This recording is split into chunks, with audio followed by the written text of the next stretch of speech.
Hi. Another journal from January 27th, 2010. This one, the 5th of the day 11, crocodile or alligator, the Mayan day. This is called Embracing the Dark Side, E. It doesn't have its full title yet. They came all in a rush, and they're getting titled later on. So, Embracing the Darkness. No, this isn't deja vu. You are on the next piece. The theme remains the same, however. We left off some of our power when we rejected our dark side and sought only the light. And no, it isn't a dark power either, but rather the power in completion, in wholeness. We were a circle, but we're becoming a sphere now. We're extending out. Back to taking a look at the darkness. Sorry, I know this is challenging emotionally to us all, at least initially. It continues to be too, as we never grow accustomed to the dark things that people do. We are not talking about becoming hardened here to where we are able and willing to look at any grotesqueness, at any mockery of light, and embrace it as wonderful or something. This is not that. That actually is just mind trying to get a grasp on what is happening here. So back to heart, back to center. There's only one place from which to approach any of this. That's the only place where we'll see the best that life has to offer, though. Mind just has to take a back seat here and listen and just come along for the ride. So, remember, whenever you begin to feel unbalanced, uncomfortable, that you're back in mind and center down. It's a really good habit to develop. It pays off big time. Okay, into the darkness we plunge. Remember, fear not, it cannot hurt you. It simply is that which is. It is what it is. Just because you're looking at it doesn't mean you approve of it. You think it's right in any way. That is to be in mind and back in polarity thinking. That has its own reality, its own validity, but it is a 3D reality, and we are rising above that now. So we are gaining a whole new and fresh vision of the meaning of things, their reality. Thus, it is safe to look at these things from within heart space. Eventually, believe it or not, you will see that there is a real beauty in all that is, even the dark stuff. Right now, though, when we're just starting out to examine the dark side, we are in no way ready or able to understand that, so it's best not to try. That is just one of the things it's best to say, I don't know, and go on. Not knowing is a beautiful thing, as you will discover if you don't know it already. Moving on. How's the fear coming?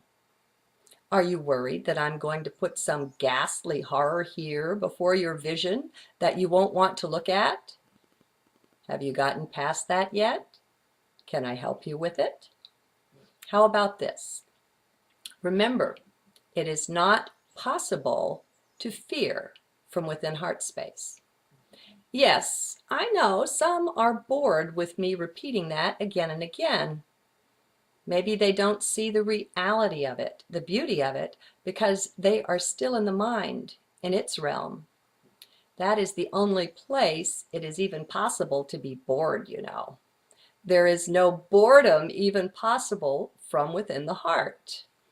That's how I automatically know they're in heart space. It's not rocket science. So, back to heart. Just trust that there is no fear here. You can look upon anything and not fear. You are greater than that. Besides, you are that. All is one, remember? Quantum entanglement even gives scientific evidence of our oneness. Thus, that horror you fear is not really out there at all, it's in there. It is in you, for you are the one. You are the whole. Okay, I admit it. I am giving mind something palatable, something it can gnaw on and come to terms with to help it on this journey we are taking. I give mind a hard time a lot, I know, but not really, for I love it. Really, I love the mind. There is nothing wrong with it, with its functioning.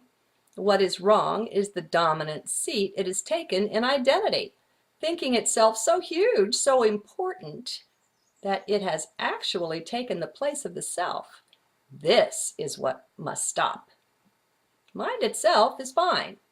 It is even necessary, even beautiful, even good. It is just our use of mind, our actual identification with it, that must be broken, not mind itself. We are not a mind. We have a mind. Therein lies the difference. A little to be or not to be stuff. What the heck?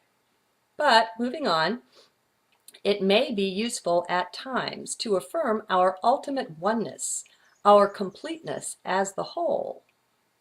Though our consciousness is not yet used to roaming out into those other aspects of its being, most of us, by this point, at least accept mentally the reality of the unity of being. Well, this can be a good tool, a pacifier even, for the mind, when it becomes uncomfortable with where you are going, with the fact that it is no longer in control of the show. So, to center down in heart is one thing. To center down in recognition of the oneness of all life is good too. It helps, or it doesn't. Moving on. I won't place a specific darkness, a particular picture before your vision yet, or maybe ever, just not now anyway. All I know is now is this. All I know is now in this. Being is multifold, being composed of not only physical, but mental, emotional, and etheric aspects as well. When you are with me, we spend much time in the higher realms, the etheric and beyond. But what we are doing now is stepping that down. We are headed down into the physical, but we are stepping the idea of embracing the darkness down right now from the etheric to the mental level or realm. Thus, we are gaining grace in being comfortable with the idea of it. Let's spend some time with that. This is part of being gentle with the self, first of all. More than that, though, it is also the wisdom of knowing how to lower something into manifestation. One does not just drop something down, splat, right into the physical.